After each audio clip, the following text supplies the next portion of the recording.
Welcome to David Green is Obsessed, everyone, where we explore obsessions, mostly the obsessions of my guests, but sometimes I like sharing little tidbits about my own life to get us started. And today we're going to spend a lot of time talking about dogs. And I wanted to tell you about Oblio, who was my dog growing up.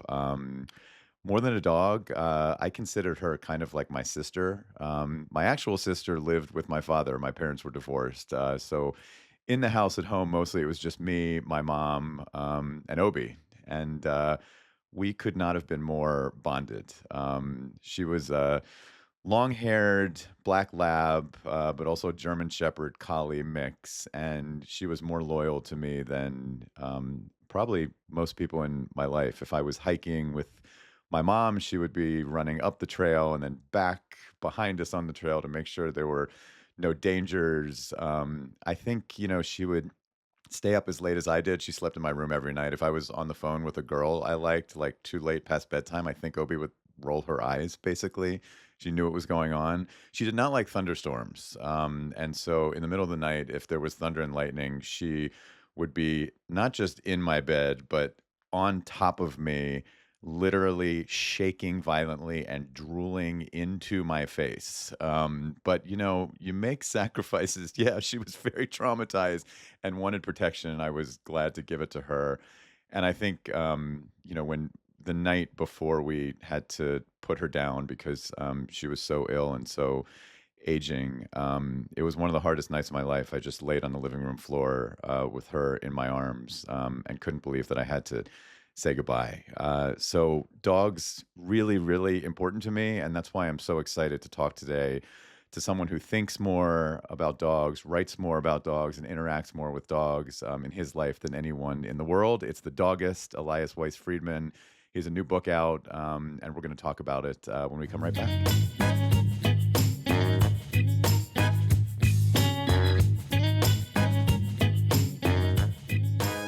All right, welcome back. I'm so happy to have the Dogist with us on the show today, Elias Weiss Friedman. He has a new book called This Dog Will Change Your Life. And Elias, thanks for being here. And as you can probably tell from what I just said, I felt like I had a dog who changed my life. And I love dogs. I know you do too. So thanks for spending a little time with us.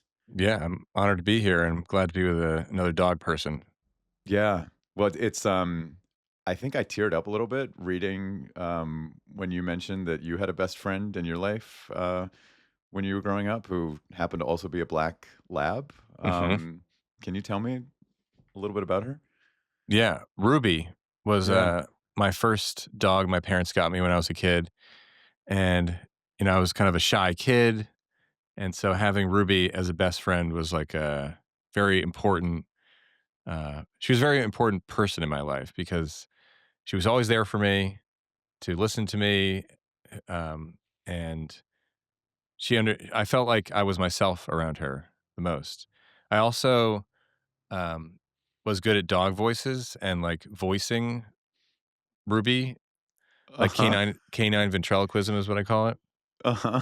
and so she allowed I me love to express my sense of humor and make my siblings laugh, and I just always thought dogs were hilarious, which they are, yeah.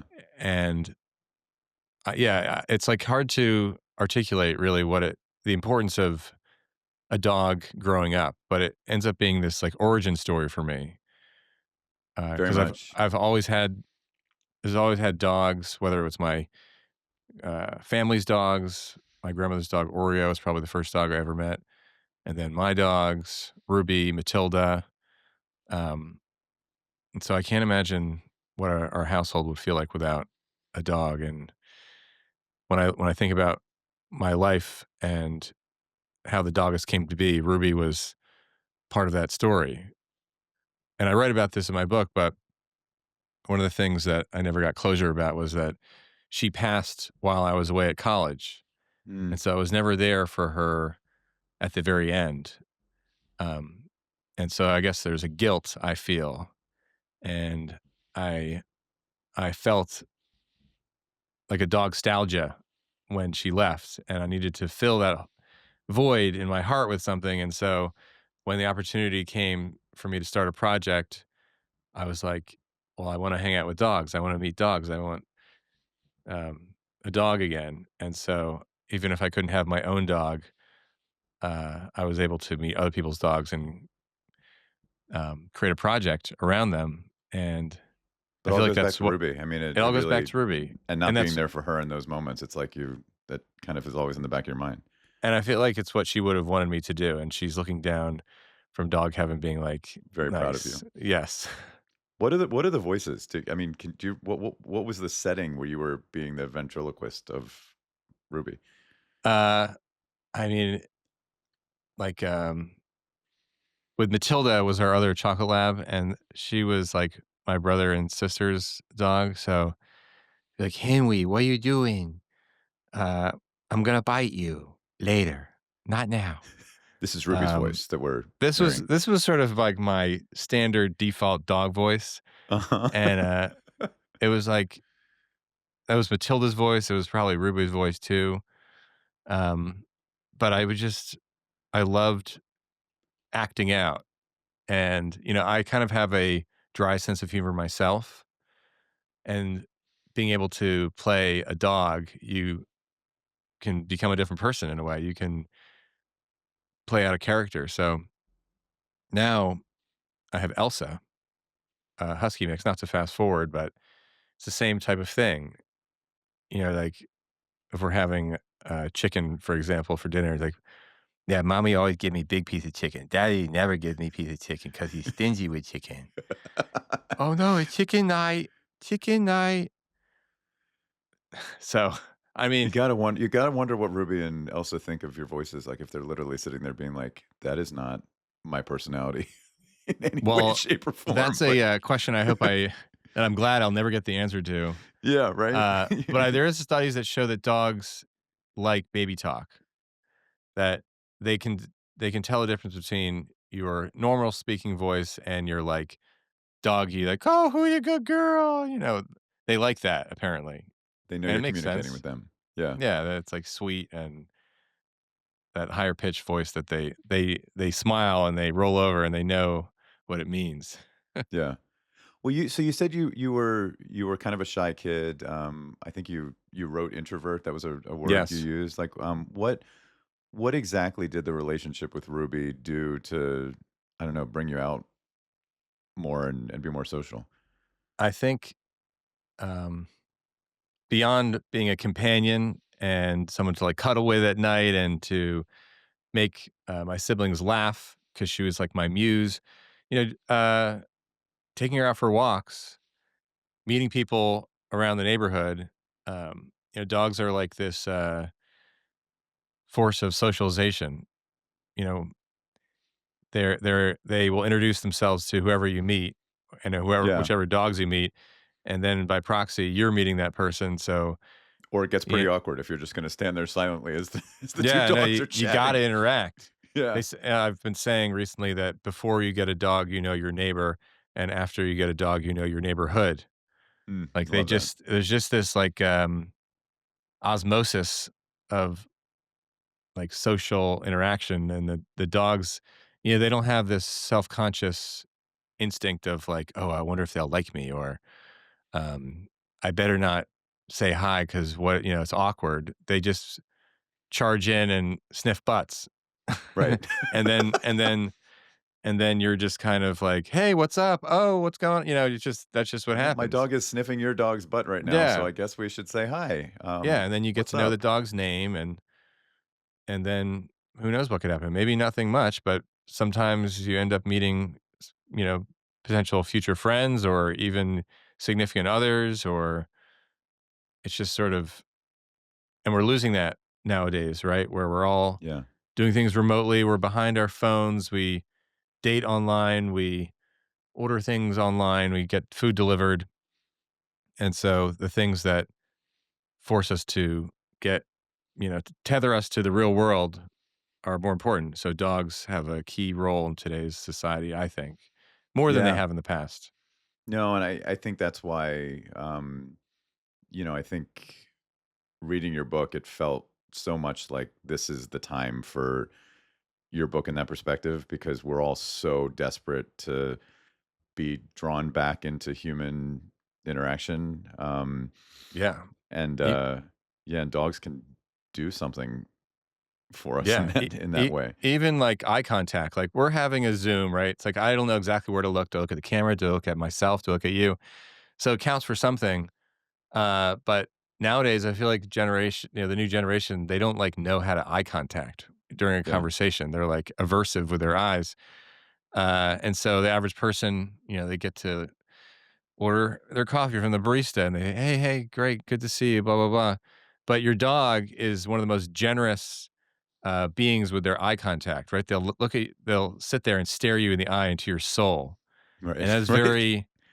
very, like, nourishing. It gives you a release of oxytocin. It's like, makes you feel present and, acknowledge that you exist. One of the things that they do, I've heard articulated recently, is like, we all have these, like, um, constructs of ourselves. Like, I am a photographer and this is who I am. And I have a wife and XYZ. And so we have these constructs of, like, who we are.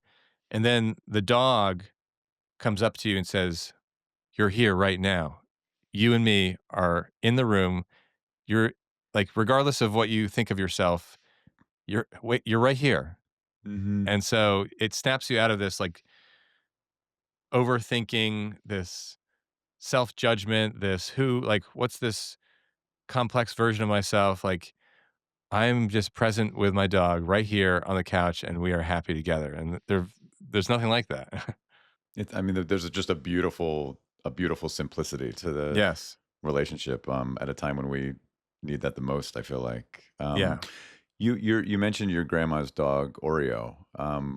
Oreo saved your life when you were a little kid.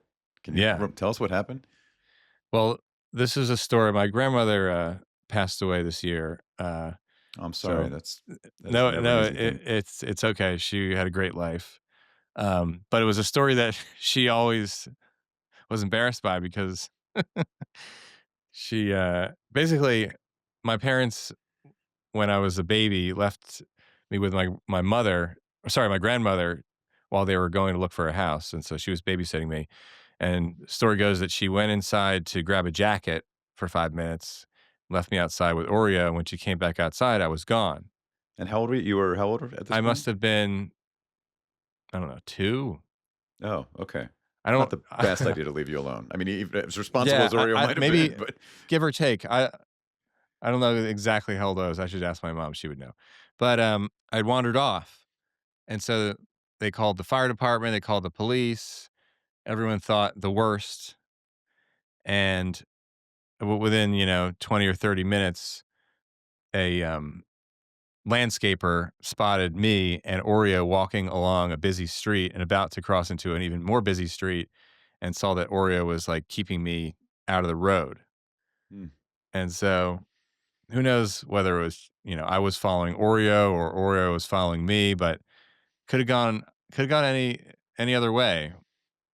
I was just in Philadelphia where I grew up and did a, piece for the Inquirer, and they had me relive that exact moment. So I walked with Elsa along the same road, that I walked with Oreo, and oh so wow. it was a little bit trippy because I'm like, this is a replay. This is like, a glitch in the matrix, or it's a revisiting a piece of history that could have been Bad. I could have died. It could have been Yeah. bad. Um, You're seeing the busy traffic. I mean, that's probably like coming back and kind of driving home the fact that you as a little kid could have been. I know.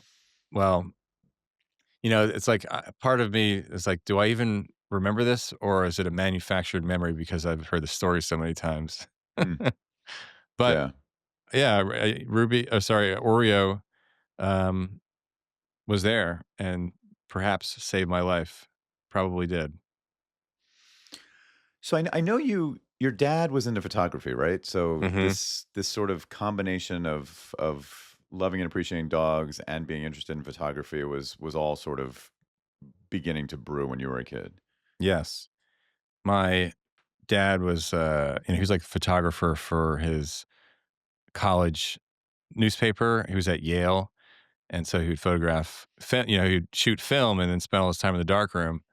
And so growing up, he had his darkroom, and he would take portraits of each of us growing up, very systematically every year. We would spend our summer in Cape Cod in Massachusetts, and he would sit us down, and so in our stairwells of our house, there's a progression of each of us going through childhood to adolescence. You could see every year the evolution. Oh, that's So so that was sort of cool. it is really cool. I'm really grateful and thankful that he did that because it's so cool, as you're saying, to see that. Um, but that was sort of how I came to be around cameras and experimented. Had a fascination with them and photography and portraiture and having, it's not like I was like sharing my dad's darkroom and like, oh, I'm going to be in the darkroom. I was sort of like in there with him, but Mhm. that planted, it sowed a seed. And then when it came time to, when I was old enough to like take a photography class, I went to this sort of like a day camp called Children's School of Science during the summer in Cape Cod, and one of the classes was photography, and so that really was another sort of early introduction to the medium of photography. And of course, if you looked at my contact sheet, a lot of them it was like flowers, cars, and dogs, as you would It's a good imagine. combination. Yeah, classic, teenager or 12-year-old with a camera, and and of course the photos I submitted to the local like county fair were of the dogs, and they would always get a ribbon, like, "Oh, my picture won best of category animals." And so those were all encouraging signs of my future, but at the time, there was no such thing as social media. Dog photographer wasn't on the list of professions, I in Maybe it is now. I kindergarten. mean, It is yeah, now, it is, yeah. but, even in 2013 when I started the Dogist, it was a bit of a wild idea to be like an internet influencer. Yeah, take me to that decision. I mean, what is the first kind of memory you have of like, I could like photographing dogs could be my thing. I was working as a brand strategist at an agency, sort of like a regular job, and I was Mhm. learning a lot about storytelling and all that. And then I was part of a layoff, which obviously is like a bit scary, but I was secretly like, okay, this is a chance for me to do something, to do one of these projects I have in my back pocket, these like fantasies, of like being a successful artist. Sure. And I had this idea to do a show called Barking at Dogs where I'd interview people's dogs on world news, and like it was absurd, and I would get them to bark and then we would subtitle in what their responses would be. This is obviously nowadays it's like you see this with like AI every day, Yeah. but in 2013 it was like and it really was so funny. Um and I like produced it and filmed it and wrote it, and my buddies like were the hosts of it. But it was not really sustainable because it was like a little bit getting people's dogs to bark was like a little like invasive. How do you get a dog to bark? I mean, are you like provoking a dog to get animated? I mean, what? Basically, I'm like, "Woof, woof," and sometimes the dogs, they start huffing and puffing. Yeah. Yeah, and, it was impractical, and so, um, I started taking portraits of dogs, and then I was like, "Wait, what if someone did this sartorialist for dogs Hmm. or, like, Humans of New York?" And Oh, this that was was sort around the of like time of those like yes, those street photo photography essays blogs. and yeah, yeah. Yeah, and, so that was sort of like the epiphany, like the Dogist, like someone who dogs, who goes around, and it was a bit of a spin-off, like, dogs don't want to have their picture taken, but I will make it feel like they do.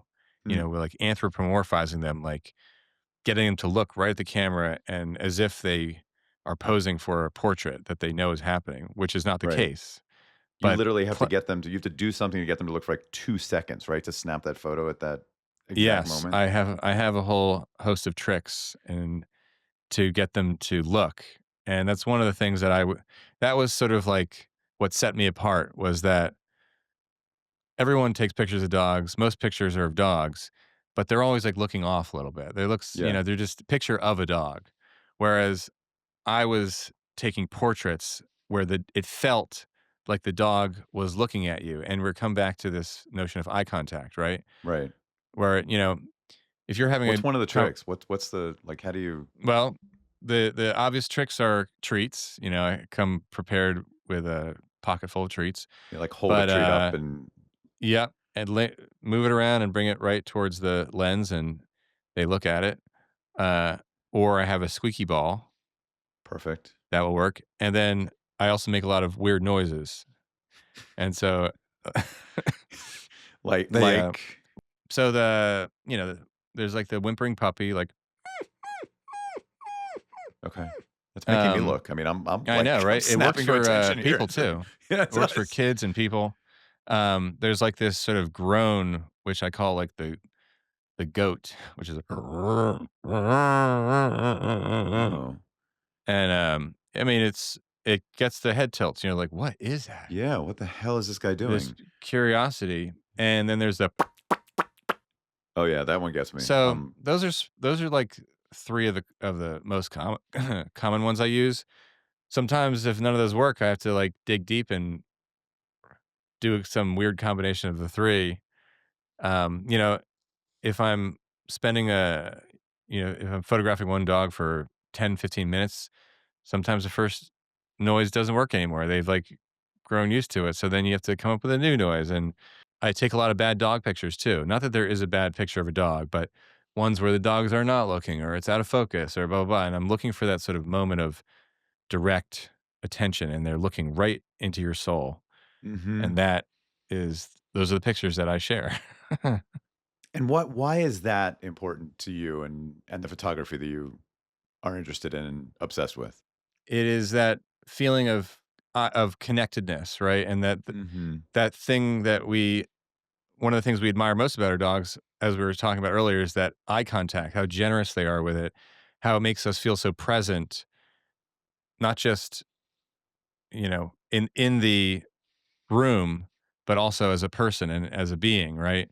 That we are important. And so when a dog looks at you, if a person looks at you, you feel seen Yeah. and that the dog loves you and there's something happening. It's funny too because we anthropomorphize our dogs already, right? We think of them as like people. And so the idea that a dog wants to have its photo taken, that knows that you're taking its picture, makes them feel like people more than we already. It plays into that funny theory that we have that they're self aware, which they're not really. No dog has ever known that I'm taking its picture, but I make it feel like they do. Well, and you write about the evolution of um, the Dogist because you've involved more humans Mhm. and more videos. I mean, the videos that I think you're best known for now are actually of you approaching Mhm. people on the streets of New York and having the interaction with the people to learn about their dogs and what they mean to them, and getting the photos. Like, why did the Dogist evolve, and how did you evolve along with it? Yeah, well, I think ultimately the Dogist became less of a joke, if that makes sense. Where at the Mhm. beginning it was this sort of like dogs, l- you know, posing for portraits like people. And you were satirizing some of those sites that like Humans Yes, of New York, and yeah. exactly. And like I was taking it very seriously, but there is this tongue in cheek aspect of it where we're playing. It's like a fun game of like feeling like the dog is a person, Mhm. and then it evolved to be basically to be a more profound project where it's important, this dog's life. This dog has a whole life, and we want to meet their person, who's taking care of them. And wouldn't the dog want their person to be included too? Mhm. Right? Like if you were to Surely. say, well, what do you think of should your mom be in the photo too? Like, yeah, of course. I Yeah. love my You mom. should meet my owner. I mean, yeah. Yeah. So that made sense. And then I would say I was a little bit reluctant at first to sort of come out from behind the curtain. This there was something fun about being anonymous as a photographer, right? Because you feel a little bit more invisible, um, walking around the streets, and people like, oh, where is he? He's like sort of like the Banksy effect. Like we don't know what he looks like, and he just Right. appears like the Batman and makes your dog famous. Yeah. Um, but I think that was also an evolution of like an aspect of my shyness and introvertedness. Like I didn't really want to be part of the in front of the screen. I'm like, would I be the host? And what will people think of me? And then I'll have this whole public facing persona. And so I think I was reluctant at first, but um, there was, this sort of pressure, I think, for social media as it evolved to have it be reels. And by investing in me as a character, that would enhance everything again because it's like they want to know who I am. And so there was sort of this transition where it's like, okay, I am going to be in front of the camera. The cat's out of the bag. And very quickly I learned that it's something that I is a good thing that I enjoy and I have fun with and brings me out of my shell. And obviously now I've been doing it for a number of years and I've become, I guess you could say, somewhat famous in that way, in that I walk around and people, "You're the Dogist." They recognize me. Yeah, and I'm sure that's on a personal level part of the reason that you just embrace it because I mean, I don't know about you. I feel like a lot of my social anxieties, even as I've gotten older and an adult and an older adult, I mean, they never really go away. And it's people marvel at me because they're like, you're a journalist, your job is to talk to people. But I still, if I am on the street or on a plane or walk into a party, I still have this social anxiety for the first interaction. Like, what am I going to say to start a conversation? What is someone going to think of me? And I'm just so envious that you have this like very obvious tool now because of who you are and what your brand is to like start a conversation wherever you want to, around dogs, and there must be Right. Well, some endorphin thing going on that makes it just fun to live your life like that. yeah. Well, you know, certainly I have gained a lot of momentum when it comes to the Dogist, but I experience the same thing you're talking about if there's no dog in the room, right? Mhm. Like Oh, interesting. I'm just a guy, of course. Mhm. And so we got to is credit where it's due. It's because of the dogs that act as this furry icebreaker, this thing that we have in common. And if you're walking your dog, then we're going to, instead of this directness of like, what is your intention? I'm going to ask about your dog. And then we're having a conversation and we can be humans together. But um, that is just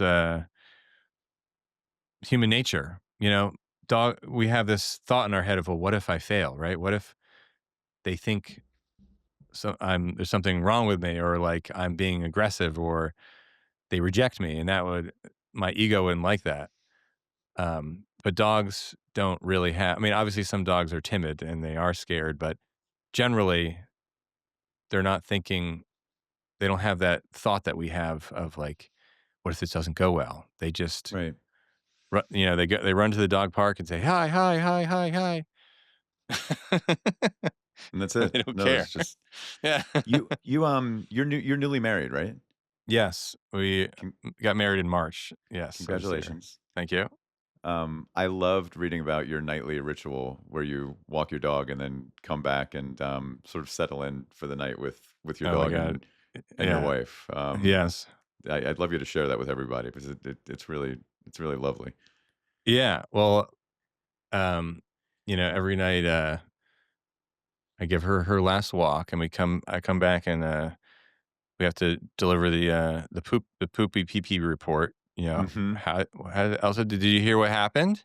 Everyone's talking about it. Yeah. I said, "Would double pee pee and poo poo." It's like the most common conversation between dog parents is like, "What Sure. happened?" So all systems are going well. And then, you know, Sam, my wife, will get into bed first, and then go, into the room and see Elsa's in my spot. It's like, "Oh, look who's keeping, daddy's spot warm." And, Elsa's like, It's okay, you can sleep in the other room if you want. You snooze, you lose. This is my spot now." Um, so, anyway, there's just a, constant source of, like, humor and, that our dogs wanna be around us. That's sort of like one of the if you were to define what love is, one of the aspects would be like, oh, you wanna be around them. So the fact that our dogs, like that Elsa just, like, jumps in the bed when we're in there because she wants to be with us, like, that's an amazing feeling of, like, pure love, you know? It's like Yeah. my wife and I love each other, but we're human, right? We're not gonna be, like, all, you know, lovey-dovey all the time. That's just normal, but with a dog, they just have completely unabashed. They just, like, every moment is, like, another opportunity to express their love for you. Well, and there's Um something about, like, Elsa's probably not judging you at all, but I feel my wife and I don't have a dog now. It makes me sad. We wanna get one. We travel a ton. She didn't have Yeah, dogs growing up, long story, but maybe talking to you will persuade us to get a yeah, dog again because they were so important to me growing up. But it's like if we're going to bed in a wrong I don't wanna say the wrong mind space, but, like, both checking our phones or yeah. stressed out about what the next day is gonna be, You're having a preoccupied. dog there keeping an eye on that almost makes you self-critical in a good way, like, "Oh, maybe I should just be, like, cuddling with my dog and my partner right now and not being on my phone Yeah, and not being in a nasty mood or stressed out about what yeah, tomorrow's gonna bring." and your dog can tell. They can sort of smell your stress probably in some way, your cortisol, and they know that you're not paying attention to them, and so they will paw you and bring you back to the present, and then your wife will also be like, "Oh my god, it's so cute, like, we're a happy family," and, like, the dog creates that energy when, otherwise you would be addicted to the phone, and, I mean, that's just the world we live in nowadays where the algorithms are so good that they're so entertaining. So in order to break away from that, you need something like a dog who's gonna literally, like, sit on your chest and, make sure that you are, uh, you know, more present and, connected. Yeah. You said that you hope the Dogist can be the antidote, to the rest of the internet that is like a force of bad in our culture. What is say more about what role you hope the Dogist can play for us in today's society? Yeah, well, I think, it's sort of a continued, like, extrapolation of what we're talking about, where it's like, there's all these forces at play on the internet, right? When you go on the internet, you're seeing things you don't have, places you aren't currently and probably have never been, uh, shocking news about the world, about politics. These are all things that are meant to trigger you and to make you, like, engage with it in a, oftentimes negative way. Um, and so that's the currency of the internet and to getting your attention.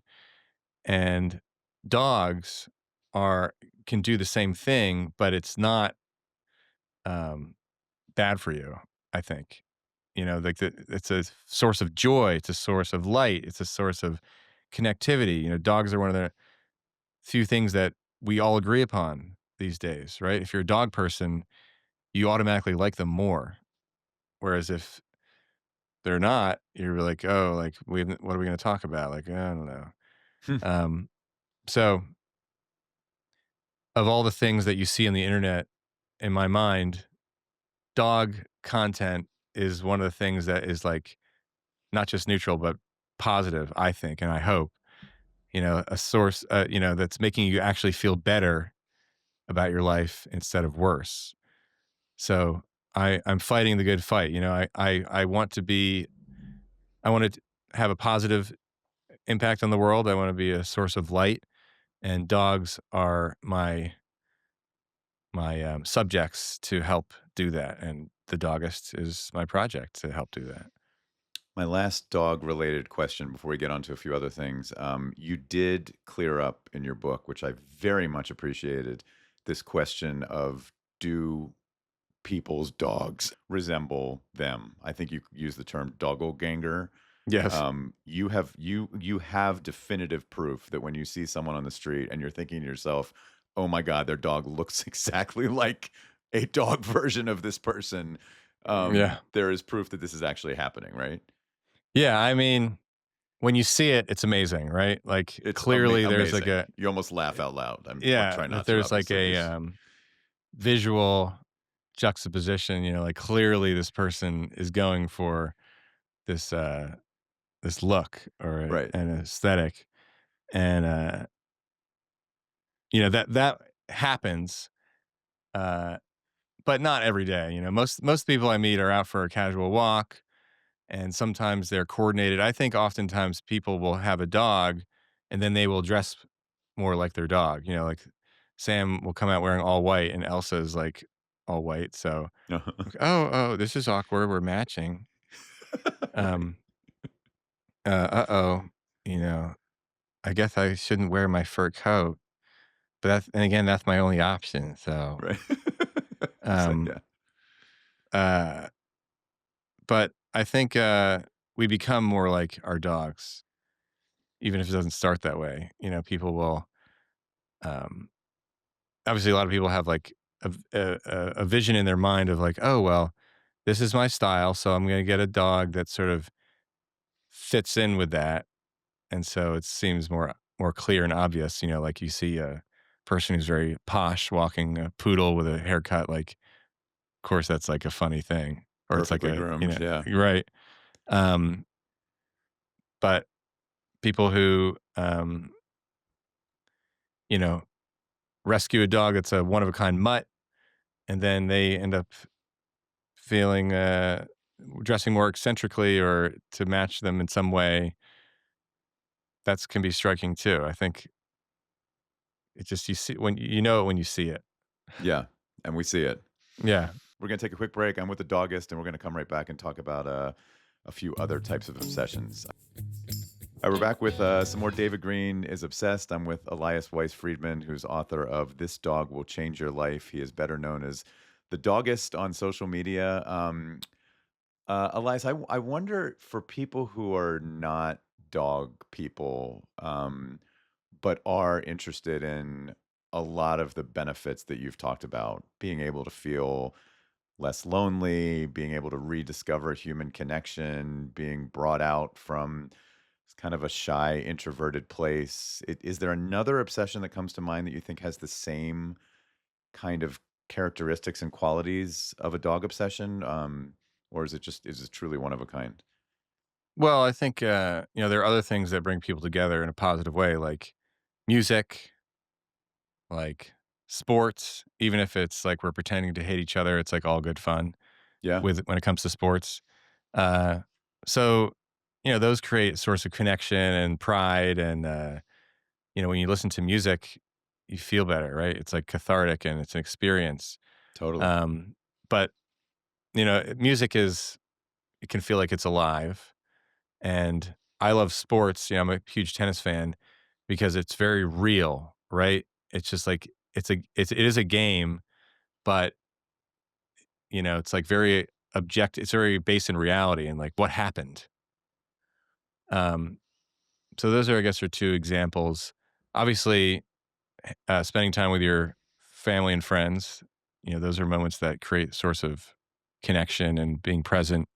But also, other types of pets. I know people love their cats.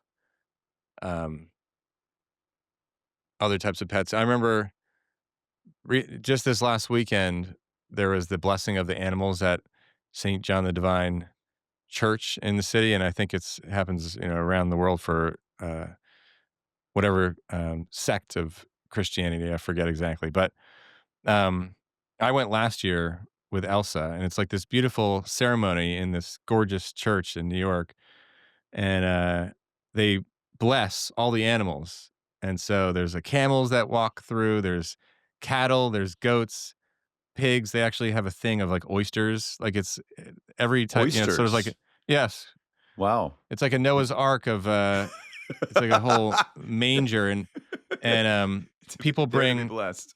people bring all types of, their pets and even pictures of their pets if they can't bring them, or maybe their pets passed away, but the priest is out there after the ceremony taking a minute with each person to bless their pets, and it's like a beautiful thing, and, I remember him saying, like, he's like, "I don't fully understand, like, the love that people have for their, like, um, boa constrictors, like snakes."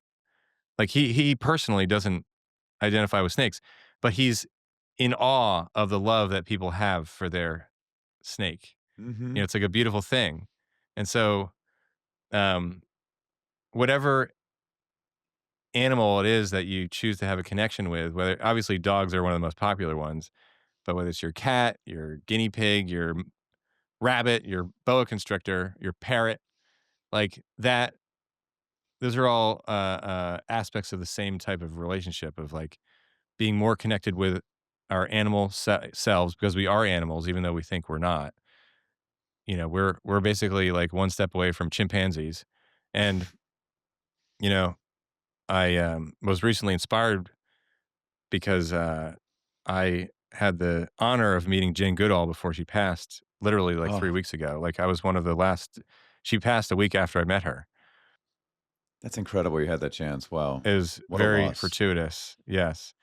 Um, but she talks about this connection with animals and how they provide a hope for us Hmm. to feel like we're part of this world and not to destroy this world. And, um, that's, it feels like we're in dark times, partially because we are.